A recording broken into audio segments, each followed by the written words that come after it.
Hi, I'm Nick Malik. Welcome to An Evil Mind, a crime fiction vlog from Xenobooks. This week, Ian Fleming and his book Goldfinger.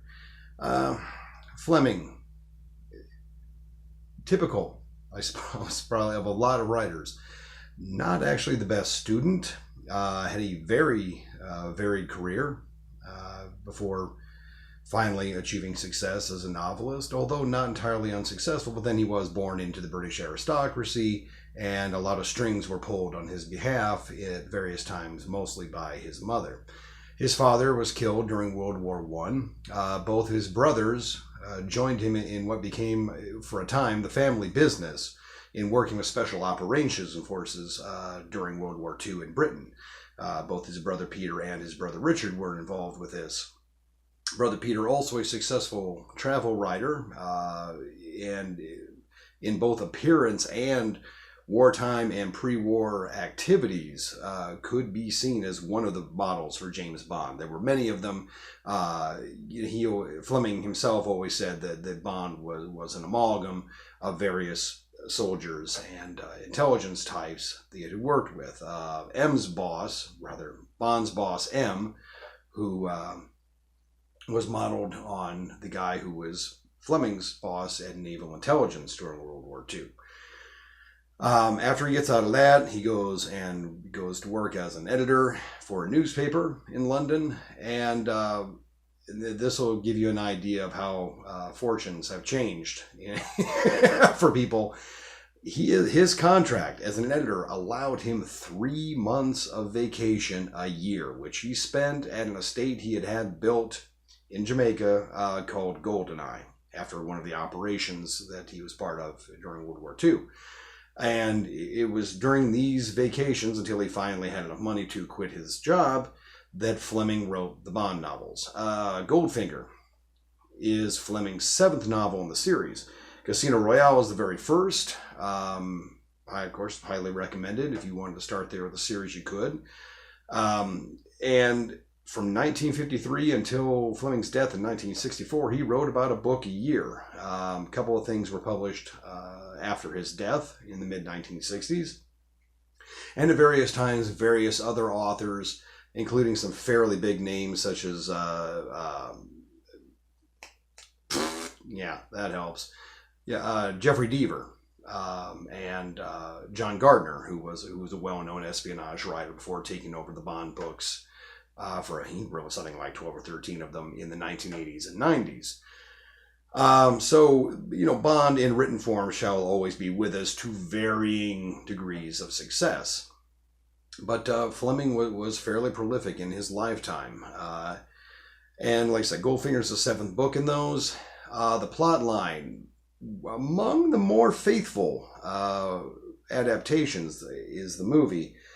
And the short version, Goldfinger wants to rob Fort Knox. Now, part of this is just a cover for a larger activity of his. In both the movie and the book, Goldfinger is working for the Soviets, and this does not spoil either the book or the movie to tell you this. He plans to detonate an atomic bomb, a small, low-yield one, at Fort Knox, and not so much destroy the United States gold supply as render it utterly untouchable for 10,000 years due to radioactive fallout. But this book is actually kind of a turning point in the Bond novels. Now, it was not the first one to have a fantastic element at its heart.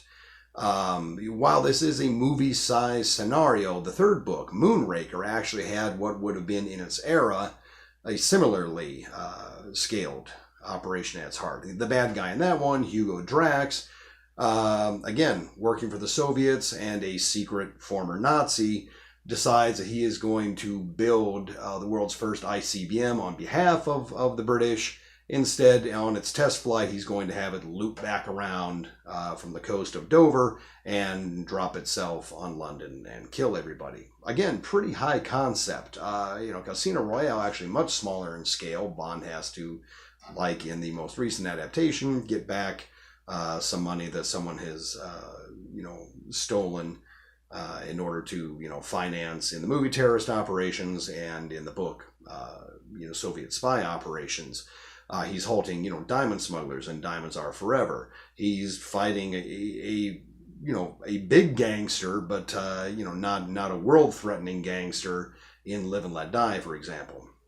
So while these are unrealistic plot lines, they're not, the world's going to end and the world must be saved level plot lines. Bond and Fleming operate in a tradition of early 20th century British spy and crime fiction.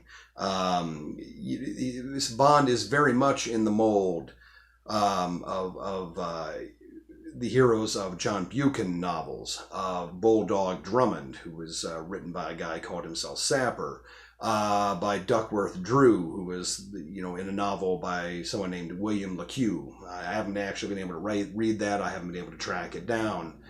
And also, of course, the Saint books by Leslie Charteris. So there's definitely a tradition behind that, and at some point in the future, I'm going to do an episode examining the roots of Bond. But just off the top of my head, and those are some of the early examples. They're not actually the only one. Fleming did not really admit to being influenced by his predecessors in British crime and espionage fiction, but he is admittedly a fan of Raymond Chandler, as we discussed, as Dashiell Hammond as a guest, and I actually just happened to recently find some confirmation of that. And also Umberto Eco, when he looked at the Bond books, he puts forth that Bond is descended to an extent from Mickey Spillane's Mike Hammer. And I had planned to say that even before I'd read that. It's always seemed pretty obvious to me. If nothing else, Spillane ups the ante in terms of body count in crime fiction, which is something I mentioned last week in our episode about him. Mike Hammer wastes a whole bunch of people, as does Bond. And it's not really until about Goldfinger that we see enough time has elapsed in Bond's life that he actually begins to have some regrets about this. At the very beginning of the novel, he kills, just a very common everyday thug in self-defense. And the thug may or may not have even been targeted to kill Bond. He approaches him on a dark street. Bond could simply be a target of opportunity for this guy. I mean, it could be a simple mugging gone awry. We never really know for sure in the course of the book, but Bond gets downright gloomy about having killed this person. And this is what leads him into his initial contact with Goldfinger, who is cheating a man named Julius DuPont every day at Canasta in this hotel. And this is also not unlike Drax. Drax is cheating someone at Bridge in Moonraker, and that's how eventually him and Bond clash for the first time. So, Bond, while of upper middle class status himself, keeps kind of having these collisions with richer people who are not only bad guys on a large scale, but are also bad guys just on the scale of being bad people, of being, bad citizens, and just generally, offensive rich scum. So Goldfinger, again, I can't go into a heck of a lot of it without ruining certain aspects of it, but, and I also have to give you the standard warning, which is becoming the standard warning at this point for books of this era, which is going to be a lot of racism, going to be a lot of sexism, going to be a lot of bad stuff said about gay people. Goldfinger is 1959. Yep, not a particularly advanced time for, people to be discussing any of those aforementioned groups. So, be prepared for that. That's actually the only reason I bring it up, is I don't want anybody wandering into these books and trying to look at them with modern viewpoints and coming away unhappy. If that sort of thing bugs you, don't go near it. But Goldfinger, while it may not be the best of the Bond books, there is a strong case to be made that From Russia with Love is the best of the Bond books. And Fleming himself has hinted at that. Goldfinger is not even actually my favorite. It is my favorite movie adaptation of a Bond book. But Casino Royale, the very first one, is actually my favorite Bond book. But I wanted to talk about Goldfinger because it's the one that's like sort of smack in the middle of the series development. And like I said, it is my favorite movie. And it's the one that straddles the line between the books and the movies the best. If you were only going to read one, you shouldn't only read one, but you could read that one. You could even start there if you wanted and lose absolutely nothing. Work your way backwards. If you work your way forwards, I'm looking at the list here on my screen. It gets kind of bleak after this. Goldfinger is not the zenith of the series, but is definitely the point at which you can begin to visibly measure the series decline, which coincides, not surprisingly, with Fleming's increasing bad health. It's around about this time, I've forgotten the exact year, but it's around about this time that Fleming has his first heart attack, which is ultimately what will claim his life in 1964. And his last book, The Man with the Golden Gun, depending on who you talk to, may or may not have been completed by Kingsley Amis, or Amis may have polished the first draft, and I can't establish that one way or the other with any real authority in my research.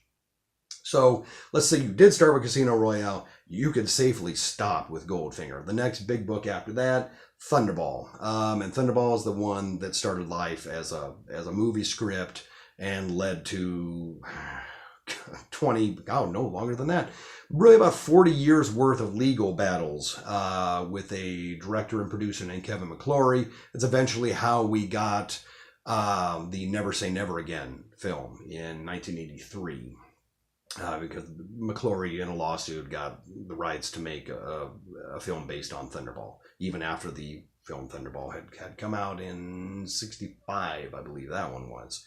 1964, incidentally, is when the movie Goldfinger came out. It is what my parents saw on their first date. So it is, in a sense, responsible for my existence. If they had gone to see Topkapi instead, I might not be here doing this. So, like I said, we'll always revisit this stuff at some point, potentially in the future. There's a lot more to talk about. I'm trying to keep these things to a reasonable length. But Goldfinger is the one to go for. Like I said, unless you just want to start at the beginning of the series. Otherwise, in that case, start with Casino Royale. There's going to be sales links for all this stuff down in the description. Again, if you're not following the channel, please follow the channel. Please sign up for notification of these vlogs. Try to have them come out Sunday or Monday of every week. We will be ongoing. I think next time we're probably going to spend 2 different shows in the 1970s, because I do want to talk about Robert B. Parker, the author of the Spencer novels, the author of the Jesse Stone novels, which are made into a series of TV movies with Tom Selleck. And I also want to talk about Don Pendleton, the guy up there with his jacket over his shoulder, and the larger genre of men's action-adventure novels of the 1970s and 80s. And that'll take us into the 80s, which will probably take us to Andrew Vax there with the eye patch. And he's going to be Vax. When we get to him in a few weeks, will be our first living author that we're actually going to be able to talk about. All these other guys, gone. But Vax is still with us. He's not a kid, but long life and good health to him. And thank you very much. I will see you next time. And you guys have a good time until then. Alrighty, bye.